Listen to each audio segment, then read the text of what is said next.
It's not like an impulse comes and then 10 minutes later another impulse comes. It's rather that continuously there's impulses. And there's continuously erotic and sexual impulses present in you. They will be continuously there. First things first, dear friends, you cannot make yourself feel one way or another.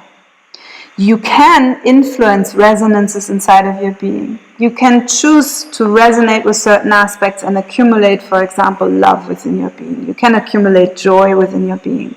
But if you have a certain way of feeling, there's probably a good reason to it. And I would change the approach here to this whole situation. There's absolutely nothing wrong with being in love. It doesn't matter if the love is mutual or not, if the other one wants to be wishy-washy and avoidant and this and that. Let them be. It doesn't mean you need to enter a relationship with that person. I would, for example, consider that. Do I want to be in a relationship with somebody that is acting that way? Is my heart shouting so loudly for engaging in a beautiful way? Okay, fair enough. Then I will aim for that. But maybe not. Maybe I feel, well, honestly, I feel maybe very hurt or very traumatized in this scenario, or it makes me very sad and heavy, and it doesn't really seem very conducive to my overall state. But what you can always stick to is being in love. Being in love is amazing. A tantric is always in love. It's completely irrelevant whether or not that love is mutual. It doesn't need to lead to any actions. It doesn't need any of that. Just allow yourself to stay in that state of resonance of love. And I would encourage all of you to sort of have a similar approach to forming relationships as this erotic approach that we just gave. To have this attitude of allowing a relationship to unfold. To not come with this mental attitude of, oh no, but I really want, but it should be like this and that, and all of these things. Allow yourself to feel, where is this coming from? Oh, I want appreciation. This is why I'm back and forth with this person. This is my main drive. Skip, like Uriel said. Just skip the ad. Fine. Appreciation, I'm not acting from that. Now I feel deep love. What action does this deep love call for? Oh, meditation. Interesting. Yeah. So allow the godly impulses inside of you to inspire wonderful integrated actions that will usually be always be extremely nourishing and uplifting and transformative for you. And all the other impulses, skip, just don't deal with them, don't energize them more. And then you will see what happens from there. But it's important to understand that love is always wonderful. It doesn't matter if it is meant to become a relationship or not. It doesn't matter if it is mutual or not. Love is love. Enjoy it. Let your heart be really bathed in it. Make it an experience to be in love that you really enjoy and that nourishes your heart.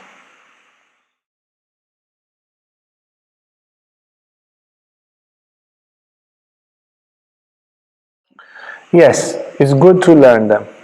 It's good to learn and to understand. It's good to learn all the things for guys to make you continent, and for women, how to hold back the orgasm, how to control the muscles, erotic points, how to touch, how to cut your fingernails, little aspects about kissing, about caressing. It's very good to know all these things. But in the moment, you don't follow a protocol. It's like in a karate fight. You learn all the moves. I hope not. You learn all the moves, and then when you are in the fight, you don't follow. It happens. But you learned everything. You learned all the movements. Yeah?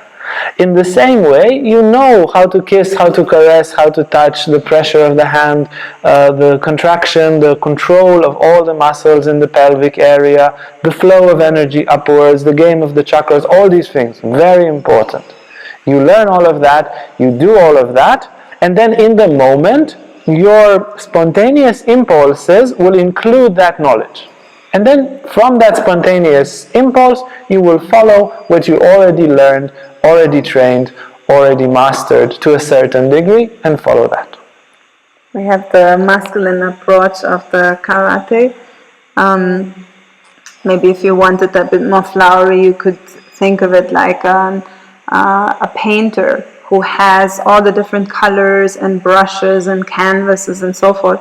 But that doesn't make you a painter. You should have those, because if you are a painter, then you will need those, right? This is similar to the karate moves that Uriel was suggesting. So you need the toolbox, you need the stuff. And then when you have the stuff, then you can start painting. But the painting arises from the erotic.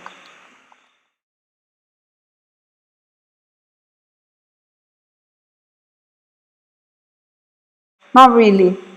It will rather be that, it's not like an impulse comes and then 10 minutes later another impulse comes. It's rather that continuously there's impulses. And there's continuously erotic and sexual impulses present in you. They will be continuously there. And they will rise to your awareness as you act. But you might, with what you're basically asking, I guess, is from an experience, might find yourself following something that is maybe not very erotic, but you are becoming conscious of what is going on. And as you become conscious implicitly, because you're becoming more present, it is much more likely that now you're starting to follow erotic impulses that are also continuous inside of you. Think more, don't think of it like a little dropping of, like somebody feeding the ducks. It is more a flow of energy in the background. There's a continuous sexual flow inside, an instinctual flow, and there's a continuous erotic flow inside, upward going flow.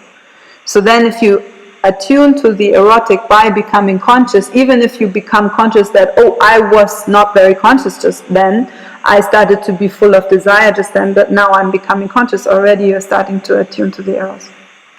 What also happens for many people is that they do mix the sexual and the erotic, and what happens is there's a level within their being that follows the downward flow, so they are on the downward escalator, but also there's a wish to go towards upward, so you end up being on a downward escalator running up the stairs.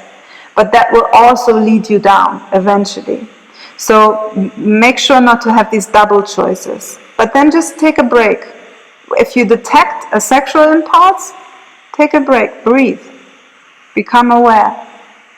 Here's the erotic flow. Okay, follow that.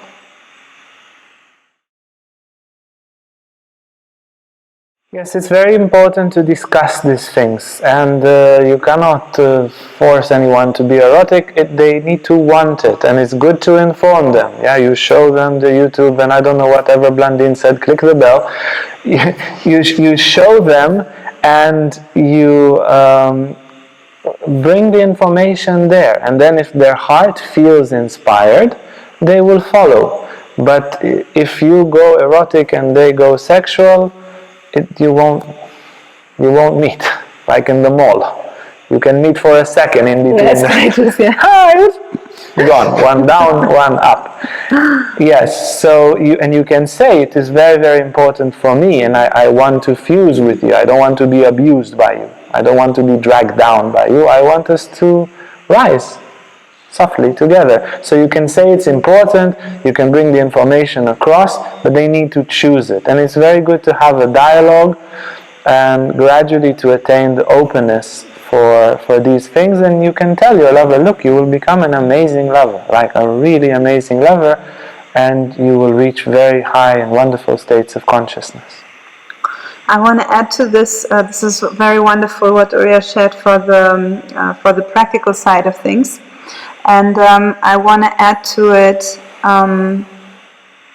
that if you are in an erotic state, and as I described before, it is a trait of yours. Eros is not, you have a little basket of Eros and then somebody can take it from you. It is infused into your being. It becomes a trait of your being. And if you are not making sexual choices, there is no way for you to be sexualized by someone. It's an inner choice. It is just about how you are dealing with things.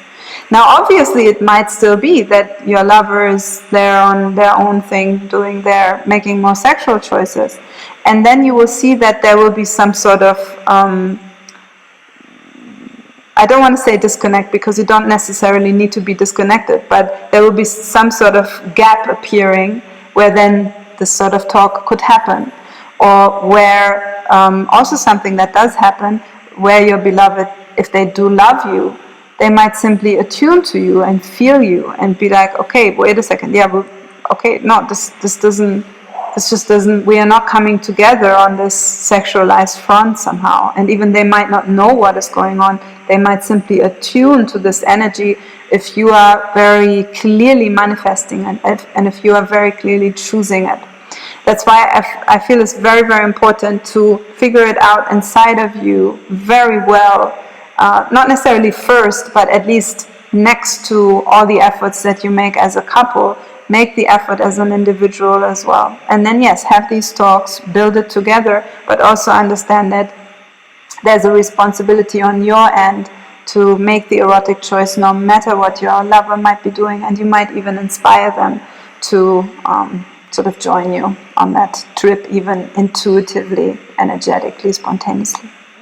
Please subscribe and give us a like for this video and hit the bell for notifications and leave us a comment below and tell us what you think about the subject. Yeah, it's physically possible. I'm pretty sure that from the medical, biological and physiological perspective, it's possible, but it's like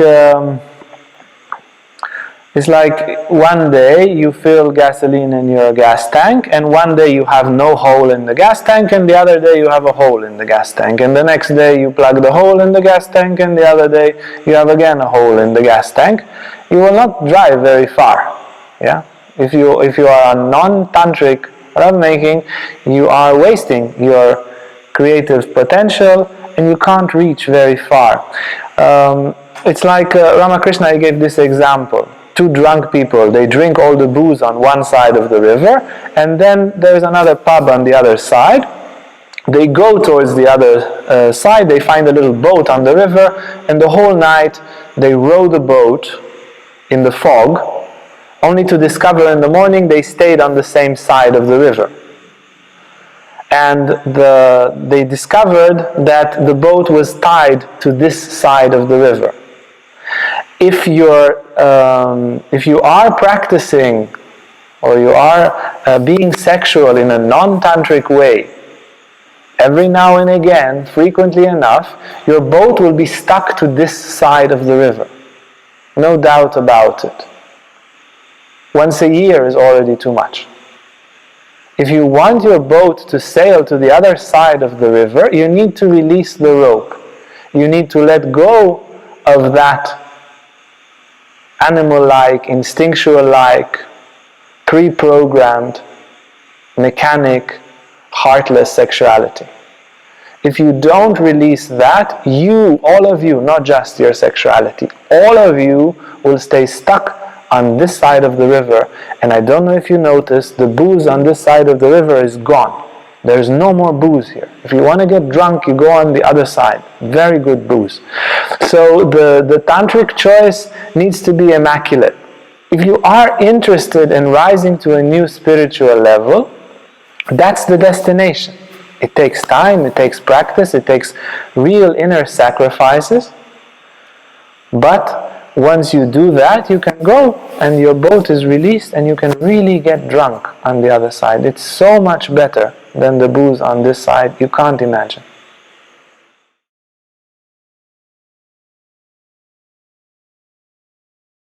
Hey guys, if you like this video, make sure to like and subscribe to our YouTube channel for more content on spirituality, Tantra and more. And if you want to sign up for our online classes or for our retreats, you can see our website on the description below.